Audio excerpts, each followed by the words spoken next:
The 18 Strong Podcast, episode number 185 with clinical psychologist Dr. Graziano O'Leary. We all have different strengths and weaknesses, and that is what makes life interesting.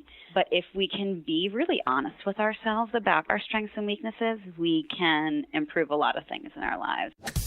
Welcome to the 18 Strong Podcast, where you get direct access to the world's greatest experts on training harder, practicing smarter, and playing better golf. Now, here's your host, Jeff Pellizzero.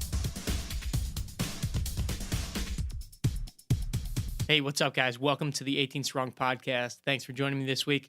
This week's kind of cool. This is actually a very good friend of mine, personal friend of mine, Dr. Graziano O'Leary. I got to get used to calling her doctor. And we were having a conversation not too long ago, and I knew that she was a clinical psychologist, but was just kind of getting a little more info on what exactly it is that she does.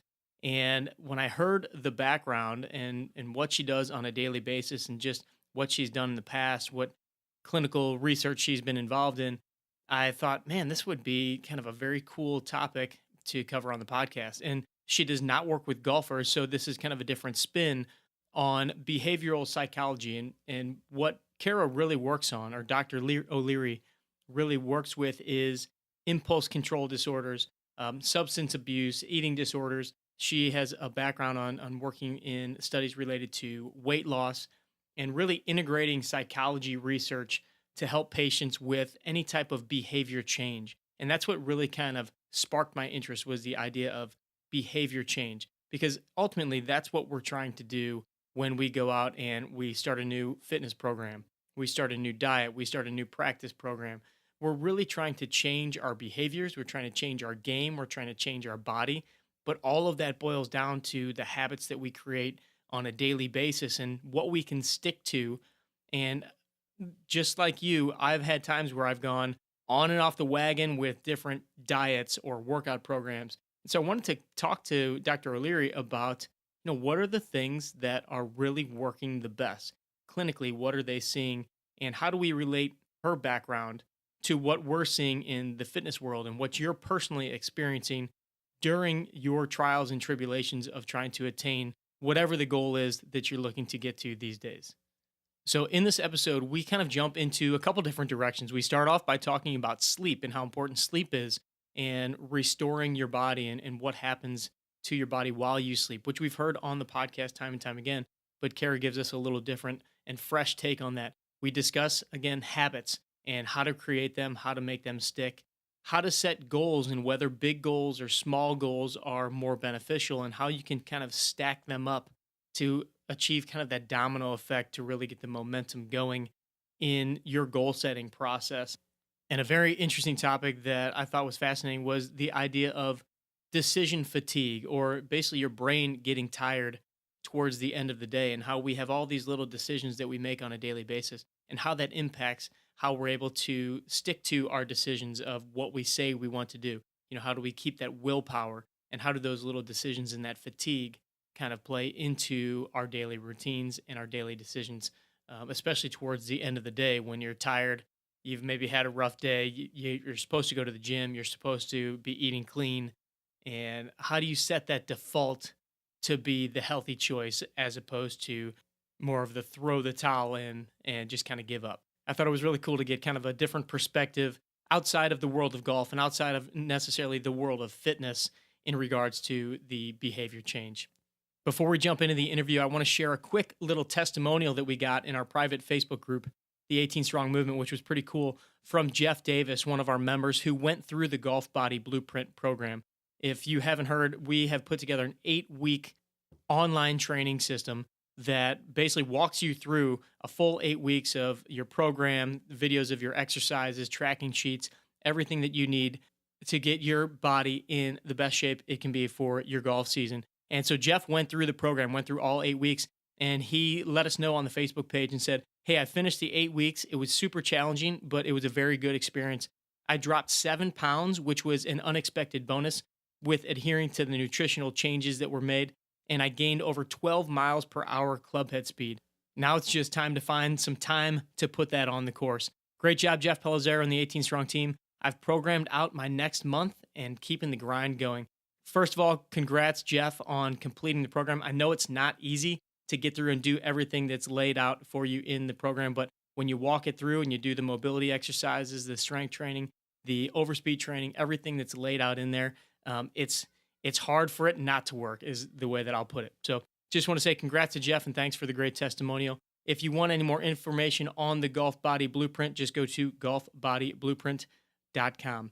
Okay, let's jump in our interview with Dr. Cara Graziono O'Leary. And we're just going to dive right in. You're going to hear a little bit about her background, first of all, what they're doing at her hospital, at the VA, and kind of some things that they're looking at and changing in healthcare and the way that healthcare is moving. And then we'll jump into kind of the behavioral stuff and talk a little bit more about the golf-related or behavior change topics.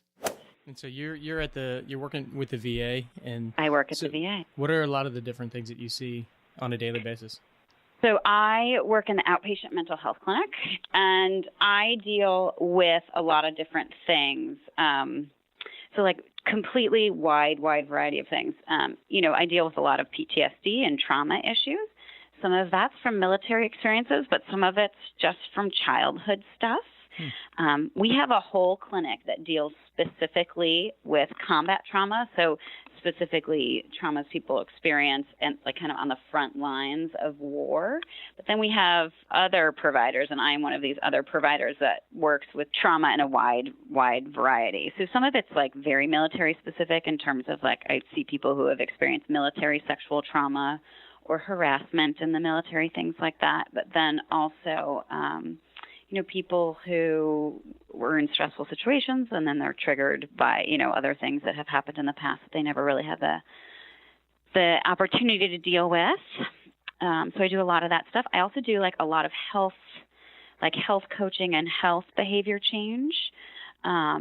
So working with people who have diabetes, who have chronic pain, that's then usually leads to a secondary diagnosis of depression or anxiety, right? People who have experienced chronic pain become anxious that they're going to do something that's going to make them be in more pain again. So I help them sort of work through all of those kinds of things. And then, like people who are like managing chronic health conditions really need to make better changes or, better health changes and, sort of feel overwhelmed at the process of trying to do that. So we work through a lot of those feelings and help them to develop plans that make sense for them. I think that's kind of what's going to be cool about tying in. I mean, obviously, a lot of those topics that you just mentioned are way on a different spectrum than a golfer. And his issues on the golf course, but a lot of we all have these thoughts, right? We all have these different things that we're shooting for and trying to change in our lives, and I think that's what's going to be really cool about tying in your expertise here and and I can definitely talk about like things that aren't specific to people with mental health diagnoses, because I think that's what I love about psychology is that we all really benefit from that. And actually, the VA is doing a really fantastic thing here, which is that I actually think all of our healthcare will move in this direction. So every primary care clinic we have is embedded with a psychologist. So if you go to your primary care doctor and your primary care doctor says, actually, you, have diabetes, and you have an emotional reaction to that, because many people do, the doctor doesn't really know how to help you work through that. And that's a major adjustment. Like a lot of things about your life probably are going to have to change. But then there's a psychologist in the next room who keeps walk-in slots throughout the day who actually can meet with you and talk about that stuff. Wow. I work with people about sleep a lot because sleep is something we will all struggle with throughout our lives. And like a doctor only knows how to prescribe you medicine, doesn't know how to give you behavioral tricks to help you sleep better. Yeah. So it's a powerful system, and actually it's very, like from a business model, very cost effective because, a lot of our healthcare costs are because people keep coming back because they don't feel like their needs have been met. And very often their needs don't feel like they've been met because, you still have chronic pain, or you're still not sleeping, or you're not, managing something very well. But when there's only one option or limited options, that can happen.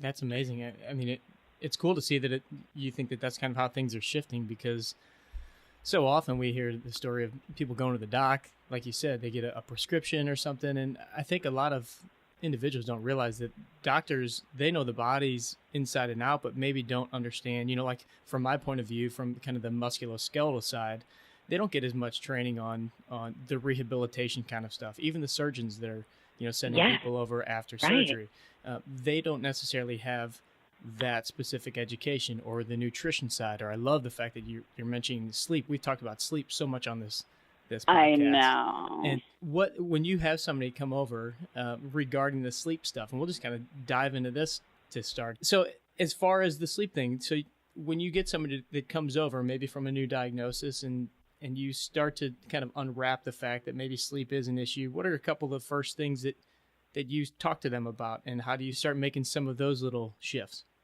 So sleep is like one of these things that we take for granted. And like, I'm a total night owl. I would rather like stay up and like get that second wind kind of feeling. But then if I do, then I am sort of up and I stay up. And when I didn't have children, I could do that. I could stay up and then just, compensate with my sleep in other areas of my life, but that doesn't happen anymore. So it has caused me to sort of rethink this. But one of the first things we do with folks when we're working on sleep is I have them chart their sleep. So just looking at an average week, what happens? And then looking at their natural rhythms of sleep. So I'm interested in, so when in the evening do you start to feel naturally tired?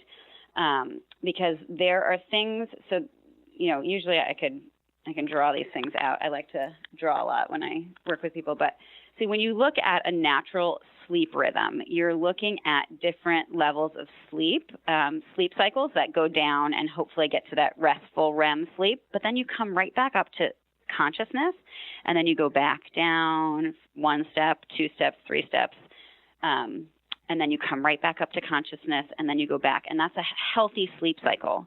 But what ends up happening is when we get really tired, we start to get anxious about it. And if you roll over in the middle of the night and you've got something going on, or you look at the clock and you think, uh-oh, I got a big deadline tomorrow, I'm giving a presentation, and you start to get very anxious about it. So like when we're young people, we don't realize that we come back up to consciousness and then go right back to sleep. But as we're adults, we start to can assign meaning to that. So then that can make us really anxious. So it's important to know sort of what your natural rhythms are, because we call this in sleep psychology, there's something called the sleep gate. And this is the natural time in the evening when you start to get sleepy. So I know for me, it's around like 9:30 or 10. So if I don't enter into sleep at around 10 o'clock, another sleep gate is not going to come around for me until like 11:30 or 12. So it's kind of watching your natural rhythms and then waiting for a time when the sleep gate comes again, because sleep is not something you can force. And that's why people get so frustrated about it. But you can't force it. You have to learn to work with it. And so we sort of start with sort of gathering information about what they've been doing, what's been working, what's not been working, and then from there help them develop a plan. So, for example, if I was treating myself and I looked at my sleep record, I would see that I become sleepy around 10 o'clock, and that if I miss that gate, then I stay up later. And then I want to sleep in the morning, and that's not really available to me. So we talk about a sleep deficit. So let's say I go to bed at midnight and I wake up at 5 a.m., and I've only gotten 5 hours of sleep. And not everybody needs the same amount of sleep. So that's also sort of thinking of, some people do really well with 7 hours. Some people need 9 hours. There's a pretty big range. So trying to be honest with yourself about that, but then also making sure that you're then not compensating during the daytime for what happened in the night. So I'm a great power napper. I can take a 10 or 15-minute nap, and I feel so refreshed and rejuvenated, and it doesn't affect my nighttime sleep. But for some folks, if you take a nap, they feel very lethargic, and then that night when the sleep gate comes, they don't feel as tired again. Right. So then it sets off a behavioral pattern that gets out of whack. I've definitely noticed that I'm a guy, and this is probably not a great thing, but I can kind of fall asleep anywhere, anytime. Me too, yeah. But I can do that 10 minutes, 15 minutes and feel refreshed. But I know that I have friends that they're like, oh no, if I fall asleep, I'm just gonna be groggy the rest of the night, or I need to sleep for an hour or whatever it might be. But so does that, the fact that maybe, and let's dig into me here a little bit, the fact that I can sleep, I mean, can kind of go to sleep anywhere, on a plane, in a car, not while driving, of course. Of course, yeah. But I can pretty much kind of close my eyes and I can fall asleep pretty quickly, sleep for 15 minutes. Does that say something necessarily about the quality of the sleep that I may be getting at night, or is there any other pattern about that? Well, I think a hardcore sleep researcher would say, the hardcore researchers would say that that's a sign that you might need more sleep during the night, the fact that you can fall asleep anywhere at any time. But I would say, because I have to be more of a pragmatist in my practice, that if it works for you, then that's fine. So for me, I feel the same way. Running was something that really caused me to regulate my sleep, because I started to run first thing in the morning and early in the morning, so I could do it before I went and did all the other things through my day. So that's helped to keep me on track a little bit more, to make sure that I go to bed at a time and make sure that I am not sort of kidding myself into thinking I don't need more sleep. Because sleep, so I'm somebody who definitely takes it for granted, but the research is quite stunning about all the cognitive effects. It can make you, it makes it really hard for you to achieve your goals. It can be, even when we feel rested, sometimes we don't have as much of what we would call task persistence to be able to, start something and really see it to the end as we would if we were getting more sleep. Well, let's jump into that then, because the whole idea bringing you on the show with your expertise in behavioral change was to look at some of the things that, our audience, myself, the golfers are looking to do. And that could be something with their golf game. That could be something with their fitness, maybe losing weight, maybe getting stronger, maybe just adhering to a program. And it seems like there are so many times, and I have clients like this. I'm like this myself. Who am I kidding? That, you say you want to do something. You say you want to achieve this goal. You want this to happen. And you really do feel adamant about it. And then you might even get a plan of attack. So let's say I have a client coming in, they say, I want to lose 10 pounds or 15 pounds to make my golf game better, so I have more endurance on the course. And we'll lay out a plan, a very good plan. This is what we need to do. And they've got it. They're like, okay, ready to go. And then, a month later, you find out that, they really never kind of put it into place, never really got started. Right. Why? What's going on? If we think we want it so bad, why do we always have so much trouble getting to that endpoint? It is a great question, and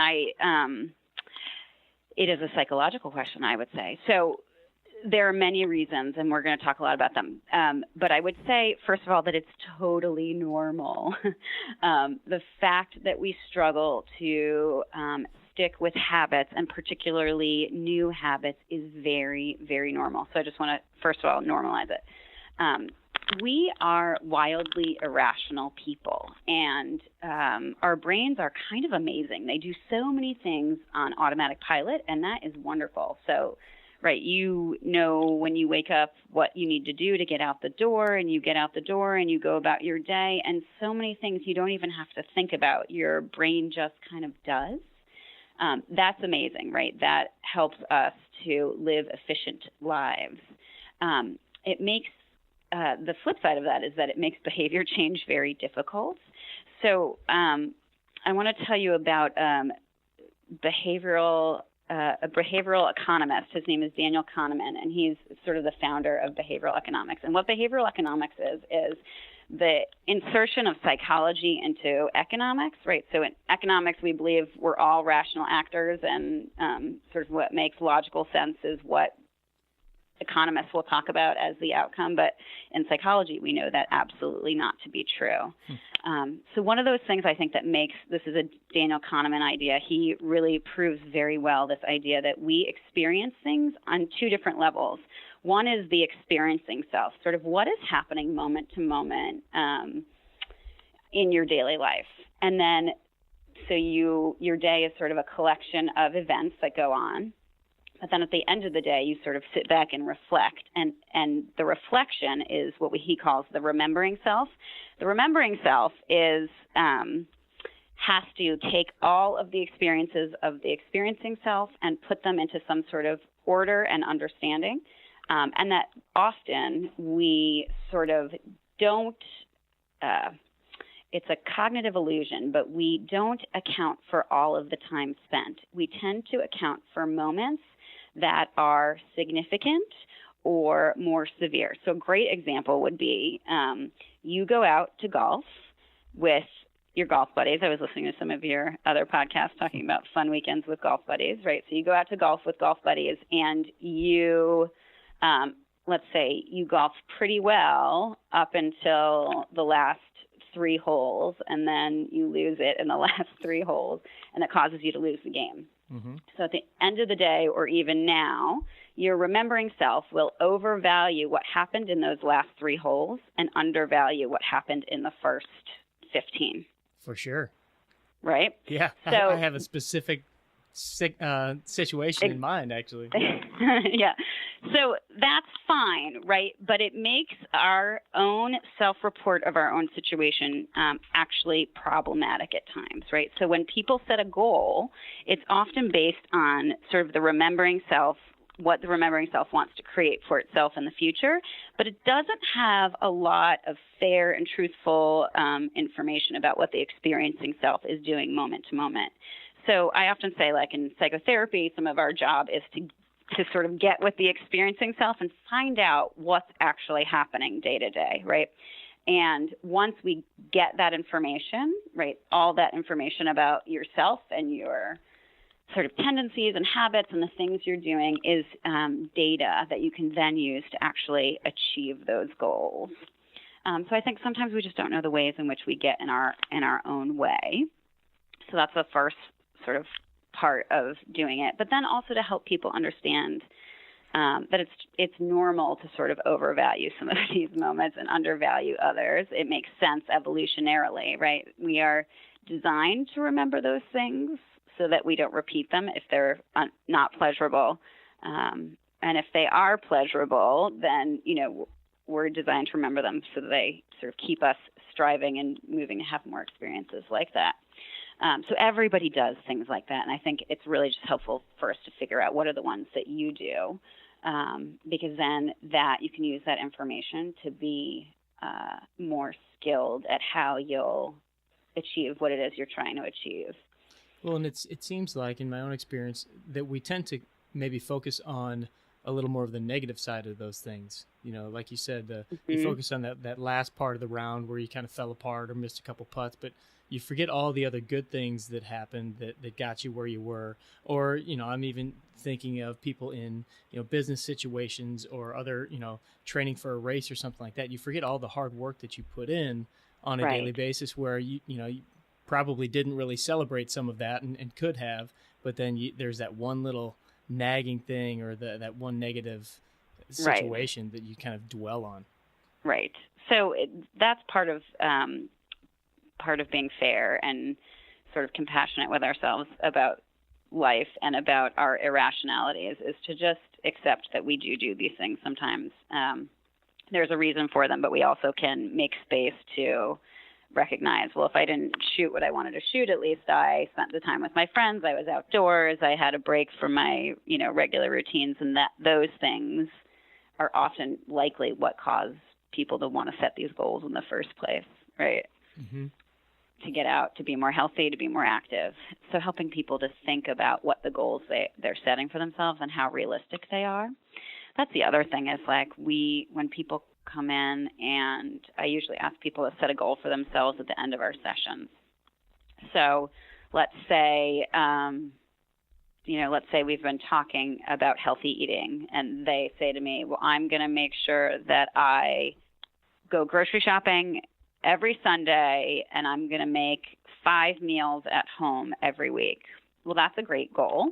I would encourage them to make it as specific as possible. But if this person has been eating out for fast food, every, let's say 7, at least 1 meal every day, that's probably not very realistic.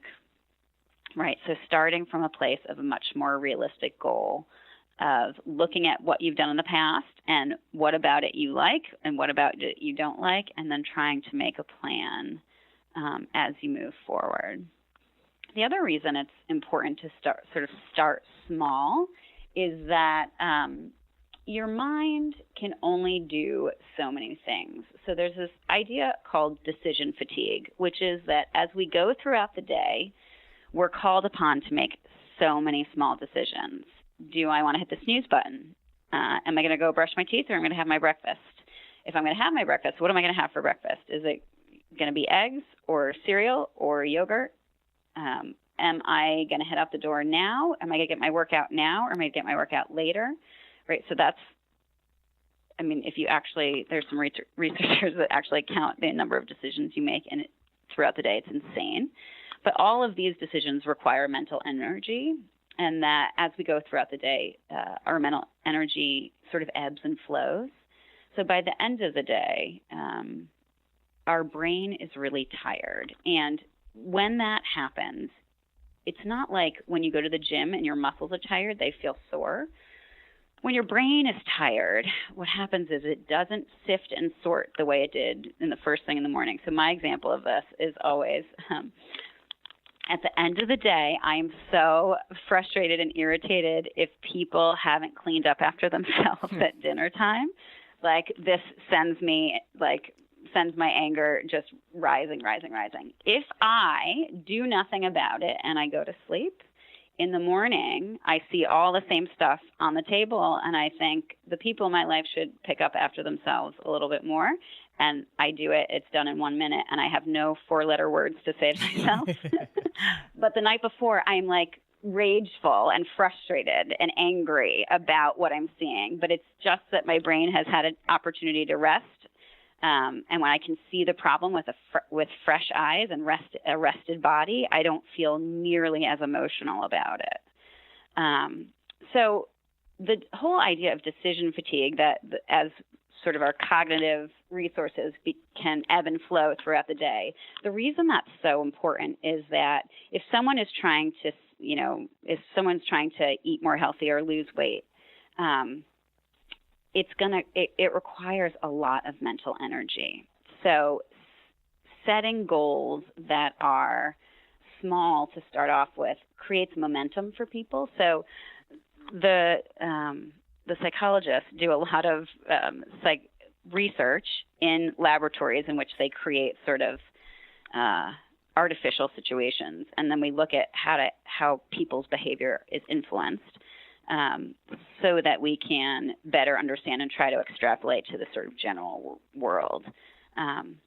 So in those kinds of studies, you can give people tasks and tell them to complete like a math task or some sort of paper and pencil puzzle.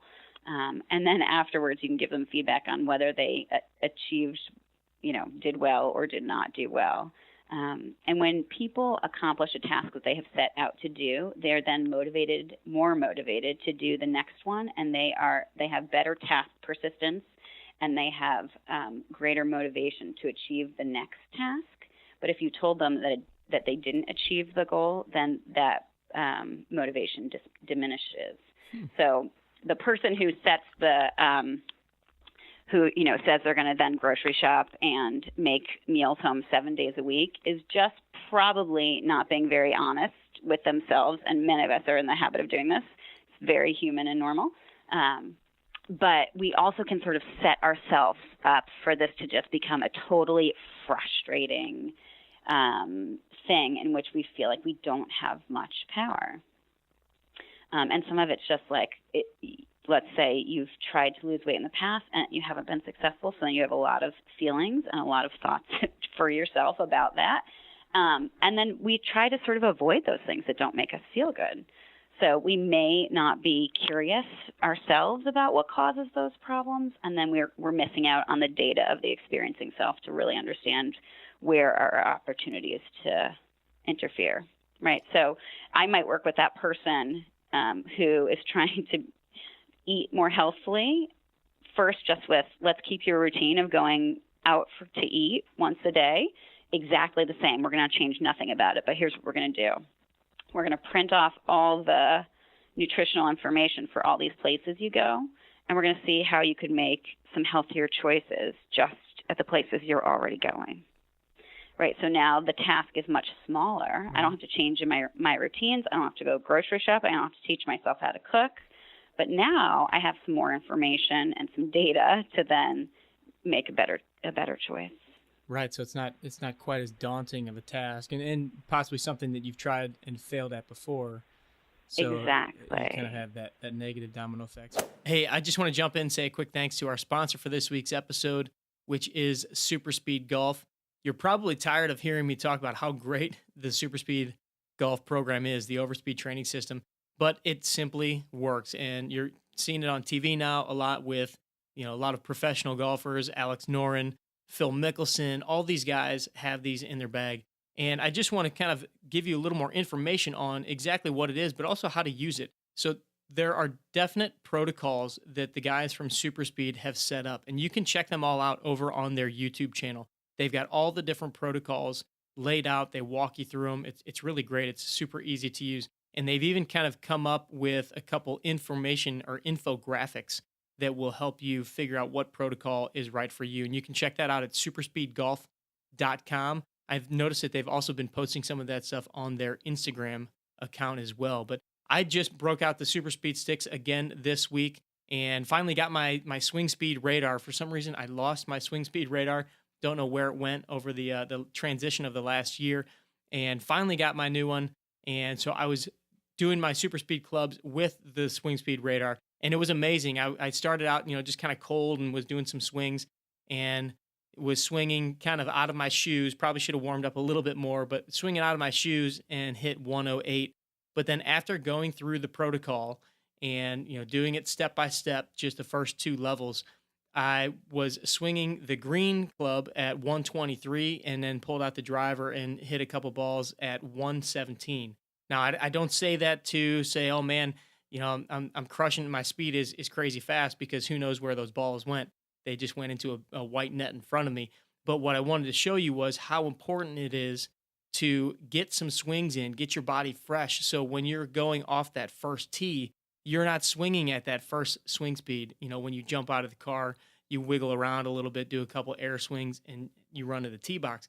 When you get warmed up, you can use these clubs as a warm-up device as well, which you've seen Phil Mickelson do. And it makes a huge, huge difference in your swing speed, your balance, your control from that first swing after, before the protocol to the first swing after the protocol. So go to superspeedgolf.com. Check out all the different products that they have and use the code 18STRONG to get your discount. So let me ask you this. So, listening to and reading a lot in, kind of the self-development department and, personal motivation and setting big goals. So when do you decide, because there's a lot of talk of, you need to think positively. You need to, not set any limits on your goals. You hear these brainstorming techniques and put this huge goal in front of you, because you can accomplish anything if you put your mind to it. But I totally believe. Yeah. So how do you kind of balance those two things of having this big, huge, okay, I'm gonna be, the fittest, greatest golfer in the world in 6 months, and somebody would tell you, okay, don't say that you can't be that, because then you're thinking negatively. But then how do you realistically come in and say, well, let's hold off on that for a second and let's kind of just look at this one little thing? How do you balance that? It's a great question. So some of the work is, so I would first say I'm going to be the greatest golfer that I can be, right? Because that might be the greatest golfer in the world, but actually when people get into the practice of what that would look like, some of us aren't willing to spend as much time as is needed to actually be the greatest golfer in the world, right? So maybe a more realistic way is to think of, I want to be the greatest golfer that I can be. So breaking it down into, so we talk a lot about SMART goals, and SMART is an acronym for specific, measurable, attainable, relevant, and timely. So being specific about if I'm going to be the greatest golfer that I can be, what is it that I need to improve in my game? So getting specific information about that. How could I do that? Maybe I need a coach.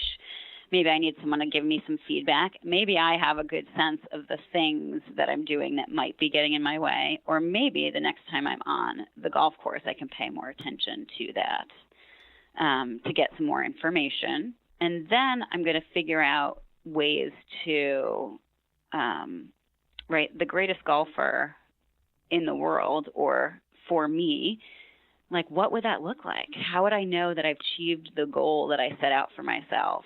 Am I going to win a PGA Tour?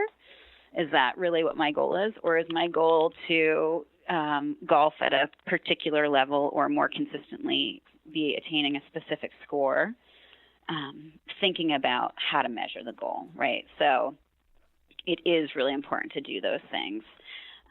And then thinking about, based on my past successes, I often like to help people. So if you are a golfer and it's your golf game that you're looking to improve, let's look at other areas of your life in which you've overcome things and you've worked really hard to get an outcome that you liked.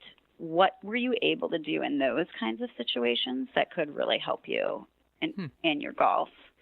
Because we all have different strengths and weaknesses, and that is what makes life interesting.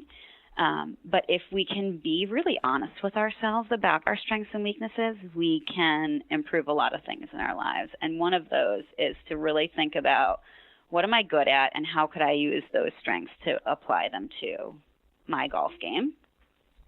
And then asking yourself, like, is this goal really relevant, right? Like, is this something that's really important to me? Like, maybe after I shoot 18 holes with friends, it seems like something I definitely want to do, but I also want to be the best I can at my career and the best partner I can be and the best son or daughter I can be, right? So that all these things take time, and that's fine. But we do, at the end of the day, have to choose kind of where to devote our time and energy. Sure.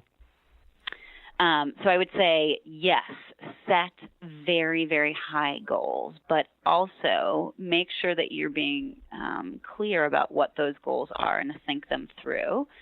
And then to be kind and to remember that we are sort of wildly irrational, right? So if you decide that you're going to work out every day after work, so that you can achieve that goal, what's it going to be like at the end of the day when you've had a particularly difficult day? How are you going to ensure that you're actually going to follow through with it?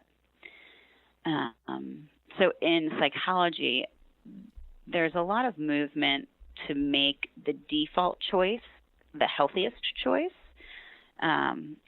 So in banking, they're trying to involve a lot more psychology now. And in one way that is because, so like if you go into your, you start a new job and you are, like we know everyone should save for retirement for the good of yourself and the community, but many people don't do this.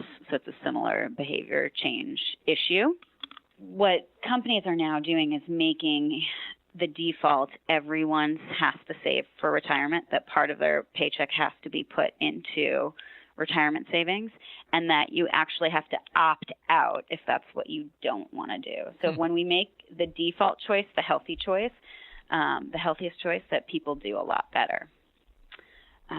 So they're also trying to, I mean, there's like a lot of different companies have done this for health things, for wellness things, for health insurance, for savings, right? All these things that, you know, we can sort of intellectually say are things people should do. The easier we can make them, the more likely people are to do them. So what does that look like for maybe that scenario where you're saying, you know, you have a stressful day, you said you're going to work out at the end of the day. How do you use How do you do that? default? How do you default to the healthiest choice, or maybe the lesser of what could happen? Yeah, so it's a good question. So I would say, depending on the person, but like, so if I'm supposed to work out every day And it means I need to have workout clothes in my car that I can't go home until I've done my workout. So maybe I start to think a little bit more broadly about what that could look like. So maybe some days I'm doing a more intense workout, and some days I'm doing a more relaxed workout. I'm asking myself, what could I do to make this easier on myself? Could some days I, maybe fit something in over my lunch hour? If I didn't have to think about sort of what clothes I'm going to wear, what shoes I'm going to wear, because again, those are all decisions. Maybe I put 5 workout outfits and 5 pairs of socks in a bag and leave it in my car so that when I'm driving home, I don't have to worry about whether or not I have the stuff I need. So thinking about little sort of small tricks that might make it easier. So again, it's kind of going back to that decision fatigue. The less you have to think about some of these things, the easier you can make it, the less likely you are to have that struggle at the end of the day. Yeah, so the decision fatigue stuff is huge. Exactly. Because here's what happens. When your brain gets tired, it does one of 2 things. It defaults into doing nothing because it's so exhausted. It just feels like I better just put this off. Or it defaults, the other thing it does is make very impulsive decisions, right? So you can imagine if I said that I'm going to work out every day after work and I'm really tired and I don't have my stuff in my car, I can either do nothing, which is just go home, or I could do something impulsive and go to happy hour and drink and eat and do other things that could be just completely not consistent with what my goals are actually for myself. So that happens a lot with people with decision fatigue, is then you start to get in these patterns of, well, I set a goal and it was so beyond my reach, and I didn't have all this information about sort of how my brain works, and how my mental energy will wax and wane, that I might as well just give up because clearly I can't be successful. Yeah, so thinking about these little things, the small things. Yeah, I would say that's a pattern that you can continue to see over and over. And I would assume if you set a goal, you don't achieve it. You set a goal, you don't achieve it. That kind of becomes your default pattern. What are some other little tips or tricks that we can use to help kind of break that decision fatigue, or maybe even some like reinforcement type stuff that will help us kind of push along towards those goals? Well, so these ideas, like the idea of decision fatigue, is very well known and is constantly kind of used against us, right? So big box stores really know that the other areas that this research has been done in is looking at shopping, so specifically at grocery shopping. Right, when you go into the grocery store, you have to make, I would say, sort of at a minimum of, 100 decisions, right? Are you going to have, right, you have carrots on your shopping list. Are you going to get baby carrots or regular carrots? Are you going to get organic or non-organic? Are you going to get waffle cut and shredded carrots? That's just carrots. Right. And there was 4 decisions right there, right? So there's a psychologist, his name is Barry Schwartz, and we think about our opportunities, increased opportunities to make choices as like our free will and something that's really an exciting part of being human, and that is true. However, when we're talking about food and diet, we've gone to the other extreme, such that there are so many decisions that need to be made. Barry Schwartz always says when you walk into the grocery store, you're confronted with like 32 different types of jam and 50 different types of salad dressing. That there's a certain number of choices. I think, I haven't read his stuff recently, but I think it's like no more than 5, maybe even no more than 3.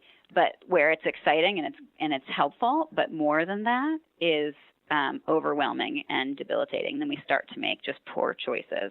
So this is why when you go to check out, there's tabloid magazines and candy bars and sugary beverages, because your brain's kind of looking for something to replenish itself. This is why when you go to Office Max, there are Skittles and M&Ms right? No one goes to Office Max to buy Skittles or M&Ms, but it's very profitable because people, you just make impulsive decisions once you've had to make so many other decisions. So that can make things very hard. So there are ways to overcome this. One is that having healthy foods on hand can really help to overcome this. So you might be less likely to buy the candy bar in the grocery store if you've just picked out some kind of fruit that you find exciting, or some healthier choice that is going to give you a little energy boost, but not sort of knock you off your goals in terms of healthy eating. So, having people keep healthy foods in their office or in their cars, things like that, so that there is something when you need food. Sleep works really well, right? So your mental energy is restored when you take that 10 or 15-minute power nap. Or sometimes it just means going to bed. So that's like my example about being irritated about the cleanliness of my kitchen. Right. It works the same with like work projects and whatnot, right? We have this policy in our house, like we shouldn't really send emails after 10 p.m. And then my husband and I will read each other's emails for one another in the morning just to make sure they communicate what it is that we're trying to say.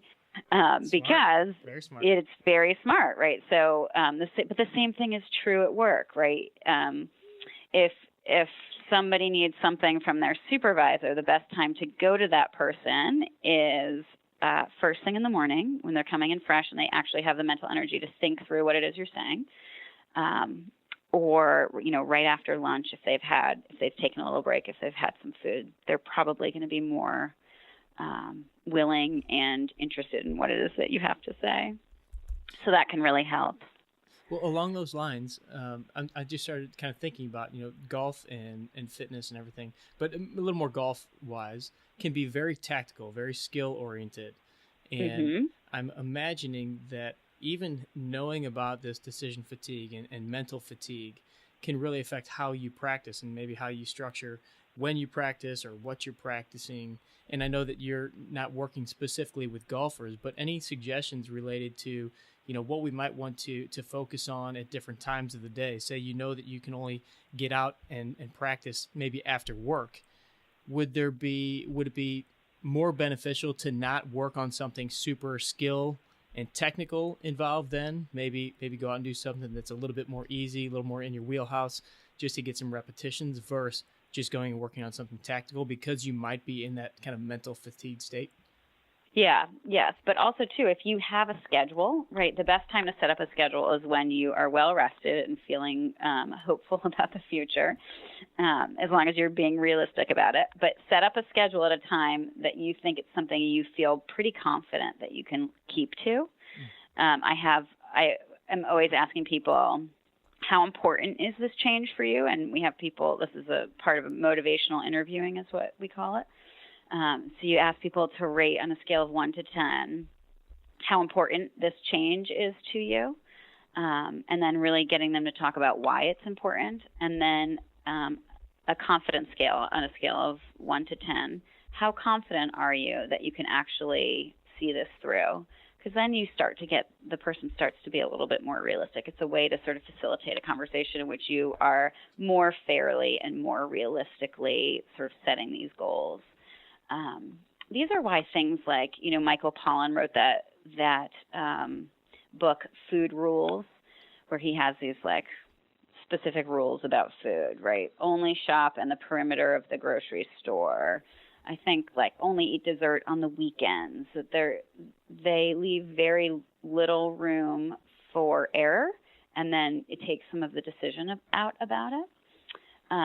Another thing people have done that's very successful, I don't know if you're familiar with the surgeon. His name is Atul Gawande, and he is on this crusade to get the world to use checklists.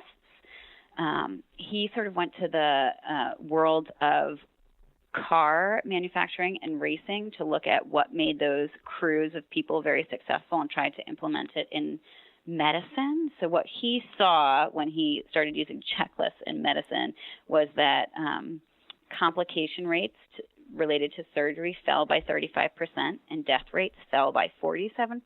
Whoa. Wild, right?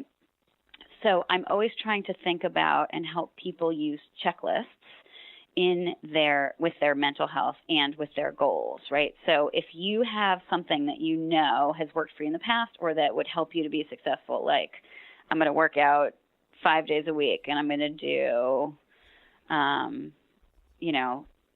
workout Y on Monday, workout Z on Tuesday, workout A on Wednesday, and B and C on Thursday and Friday, then it takes all the guesswork out of it. Right. And you have a checklist of sort of what you need. I'll have my water bottle. I'll have, things like that. Other things that restore mental energy are humor and laughter.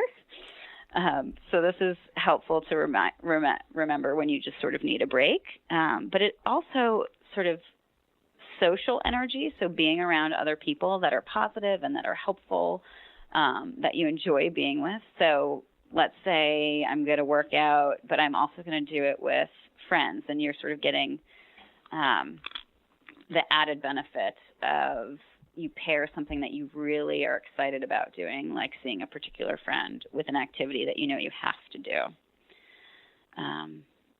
That's been used. And that kind of even ties into, the whole workout buddy thing. Also, I think just ties into the accountability factor. If you know that you're going to be working out with somebody first that you enjoy just being around, that's going to help kind of dampen the fear of going there or what's going to happen there if you're not really looking forward to your workout. But also the fact that, hey, I know that person's going to be there. And Exactly. So if I don't show up, that's going to be on me, and I'm going to disappoint them as well as disappoint myself. Right. That has made a huge difference for me in my running. I am not a morning person at all, but I have a group of people that I run with, and if it were just me at 5 a.m. trying to decide if I wanted to get out of my bed, the answer would be no. I don't want to get out of my bed at 5 a.m., but because I know I want to spend time with them and I know I will feel so good after I do it, then I do it. So I trick myself into making sort of the healthier choice. Again, kind of that default back to the healthy choice. Yes, exactly. Those things can be really, really powerful. All right, Kara, I know we have probably another couple hours worth of stuff that we could kind of chat about here on I behavior know. change. There's so many things to tell you. We have a lot of other topics that we haven't covered, so maybe we bring you back on the show in a little while and jump back into some of this stuff. But before we let you go, I do have to ask you the traditional 18 Strong podcast questions here, so hopefully Fabulous. You're prepared. First of all, Caddyshack or Happy Gilmore? I have to say Happy Gilmore for two reasons. First, Caddyshack is hilarious, but I was wondering if there's sort of a generational effect with this question. If you get people who are, I know Caddyshack came out, 1980? Yep. So I am a child of the 80s, but my brothers would never forgive me if I didn't say Happy Gilmore. I definitely have seen, first of all, just, generational and some of the golf purists all kind of lean towards Caddyshack. I've also noticed that a lot of the European guests that we've had on the show lean more towards Happy Gilmore than they do Caddyshack. And I think that was that's because that movie was shown more in Europe than Caddyshack was. But it's been an interesting little experiment here. It's like our own little lab. It is your own little lab. I know. It's hilarious. So, yeah, I'm going with Happy Gilmore. All right. If you could pick a walk-up song, if you were going to the first tee box of the golf course, what would your song be? I love this question, by the way. There's so many as a musical person, but I think I would choose like an Aretha Franklin song, like maybe Respect, or something, fun and badass like Aretha Franklin. Badass and Aretha Franklin, two that I haven't heard together here on the show yet. There you go. If you could play 18 holes of golf with anyone in the world, past or present, who would it be and where would you play? Very good question. I think it wouldn't matter where I played, but I would probably want to get some great vacation out of it. So I would think of that that way. But I think the first people that came to mind were Barack and Michelle Obama, because I would love to meet them, and I would love to just hear what life is like on the other side, and kind of what it was all like during their presidency.